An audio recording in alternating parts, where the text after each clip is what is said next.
السلام علیکم مراغ central point ماشمارا ورشد کنی تو مروچ مگا پتران کنی ایف سی ایوارڈ یا 18ویں ترمیم سروین کودن حوالہ بلکہ چی پیسر مروچی مدستگا کے اوستا محمد سٹی ایس ایچ او کے ہستے مقبول حسین جمالی بہار دیگ بتگا فاروق جمالی کے سابق اسپیکر بلوچستان سابق ڈپٹی چیئرمین سینیٹ جان محمد جمالی چوک فاروق جمالی نے مگا تو مروچی مگ اندگائیں کہ تانہا انچی صورتحال بھی کہ اودا پولیس افسران کے اسنا دھمکی دی اگباں یا اودے منتخب نمائندہانی چوک یا اودے وڈیرہ کے اسنا کوشش کرنا کہ ایسے چو یا تانا پریشرہ آرگ بباں آوتی من پسند کاروائی یا تانا آنی تھا بکنا ہے نا تو وہاں کوشش کرنا گائیں کہ مروچی ہمیں پونگا پہ سرا کمے گا پتران بکنی ایسے چو بھی آوتی موقفہ بیداؤں دو نیوں گا فاروق جمالی ہم بھی ہیں پرچہ کہ فاروق جمالی ایکٹ خلافہ آئیے ایف آئی آر ہم کاٹ کنک بوتا تو مزید اچھی صورتحال بھی لے میں کوشش کرنے کے دیم طرح ایس ایچ او صاحب یا جان جمالی چک میں مبی لائن سرا کا پتران بکا کیونکہ این ایف سی ایوارڈ واتا ودی کے پتران بھی تو این ایف سی ایوارڈ کے ہستے آئی آئینی مدت ختم بوتا اور نویں این ایف سی ایوارڈ ختم بوتا 10ویں این ایف سی ایوارڈ منظوری واسطہ صدر مملکتہ نوکیں سمری 8 سال کنک بھی تو این ایف سی ایوارڈ ہوتی جاگا بلے 18ویں ترمیم کے ہستے آئیے حوالہ بازیں گب ہو گئیں کہ 18ویں ترمیم تہا بدلی آرگ بھی پرچہ کہ بعض ودا مدستہ کہ پرائم منسٹر صاحب ہم گشتہ کہ 18ویں ترمیم پد وفاق کے ہستے آئیے مالی حوالہ بعضیں چیلنجز درپیش ہیں چونکہ صوبہ کے ہستے بعضیں حوالہ وطوا کا تو پمیش کا اشیتوں کا تبدیلی آرگ ضروری ہیں تو موجودہ planning and development minister Asad Umar صاحب ہم بعض برا آئی ای بابتا گپتران کو تاکہ اشی سرا ایک ترمیم ایک آرڈیننس سے جوڑ کنک بھی تو بنیادی طورا اشی تا ترمیم یا 18ویں ترمیم رد و بدل کنک یا اشی چیڑ چاڑ کنک یا ای بحث پرچہ بندات کنک بوتا تو اشی چی اثرات باں یا والا گپتران بر جائیں سینئر صحافی تجزیہ کار رات ملک صاحب میں ایک معاملہ داری کنگے آئی اگوں گیشیں گپتران کنیں. السلام علیکم رات ملک صاحب. رات ملک صاحب بہت شکریہ. رات ملک صاحب یہ بتائیے تو جو 18ویں ترمیم ہے اس میں ترامیم اور تبدیلی کی باتیں کافی عرصے سے ہو رہی ہیں. وزیر اعظم صاحب نے بھی صوبوں کے اختیارات کے حوالے سے کچھ معاملات پہ نشاندہی کی ہے تو کچھ دنوں سے اس پہ جو بحث چڑھی ہے تو آپ کیا سمجھتے ہیں کہ بحث کس نے شروع کرائی ہے, اس کی کیا وجہ ہے کہ اس کو چھیڑ چھاڑ کرنے کی باتیں ہو رہی ہیں؟ دیکھیے گزارش یہ ہے کہ اس وقت کرونا کی وبا سے پیدا شدہ ایک بحرانی صورتحال ہے اور اس پر مستضاد یہ کہ پہلے سے موجود حکومتی نااہلیوں نے ملک کی معیشت, سیاست, معاشرت, ریاست کو دیوار سے لگا کے رکھا ہوا تھا. اب کرونا کی وبا کے دوران جو سوالات اٹھ رہے تھے ان کا جواب دینے کی بجائے حکومت نے پورے سماج میں سیاسی اور انتظامی سطح پر ایک قومی یکجہتی اور اتفاق رائے پیدا کرنے کی بجائے ہلکی پھلکی موسیقی کے ساتھ اختلافات کو ہوا دینے کی کوشش کی. جیسے سندھ حکومت پر ایک تنقید کا ایک سلسلہ وزراء کی طرف سے ہوا, پھر جوابی باہر آئے, اس سے وہ مقاصد یا مقصد پورا نہیں ہوا. It's my opinion.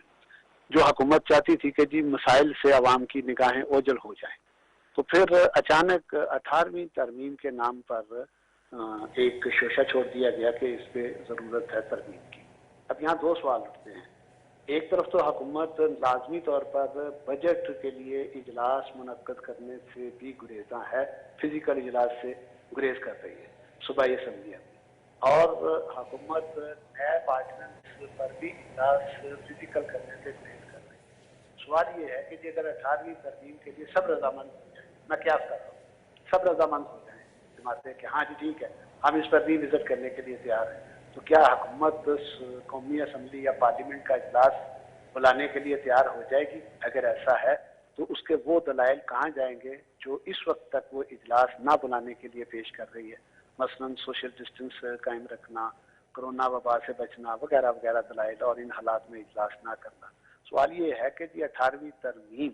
کا شوشہ چھوڑنے کا مقصد کیا ہے؟ اگر فوری طور پر لوگ رضامند ہو جائیں تو کیا حکومت اجلاس بلا لے گی؟ یہ ایک سوال.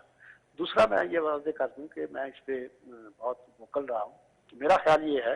کہ 18ویں ترمیم جب آئین میں سموئی گئی تھی تو یہ بنیادی طور پر وفاق اور صوبوں کے درمیان اختیارات کے توازن کے لیے آئینی ترامیم کا ایک پیکج بنانے کی کوشش تھی, جو 1973 کے بنیادی دستور میں طے تھا کہ جی وفاق کی ایک فہرست تھی اور ایک فہرست تھی جسے کنکریٹ لسٹ کہا گیا, مشترکہ فہرست.